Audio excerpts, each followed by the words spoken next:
Mixed by SP Nitish.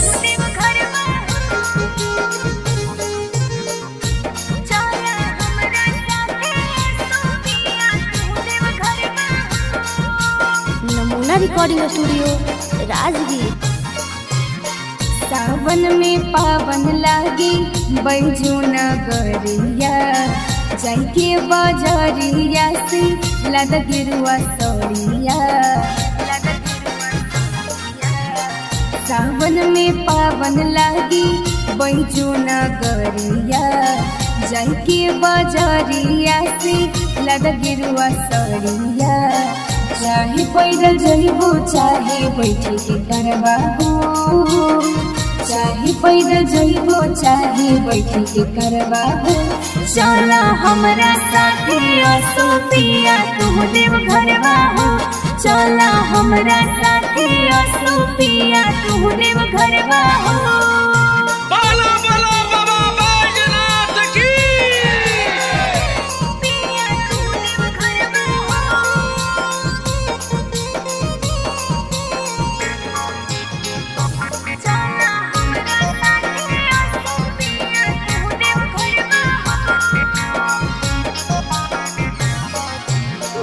धतूरा ले ली हो पिया भरा झोला, तबे हरदम खुश रही है हमनी पर भोला।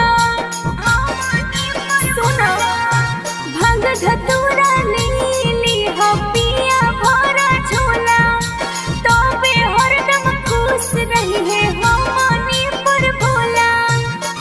अबरी न पूजा करबो गौआ घरवा हो, अबरी न पूजा करबो गौआ घरवा हो। चला हमरा साथे असो पिया तू देव घरवा हो, चला हमरा साथे असो पिया तू देव घरवा हो।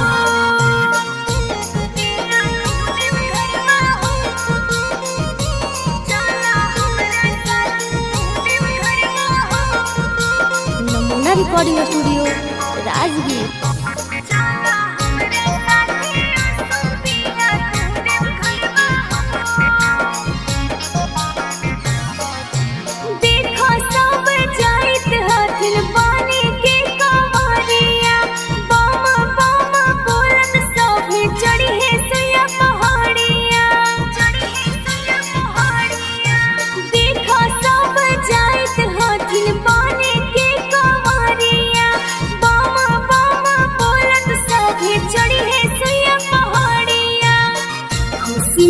कहूँ प्रीति बाबा दरबारवा हो, खुशी में तो बड़ी सुबुद बाबा दरबारवा हो।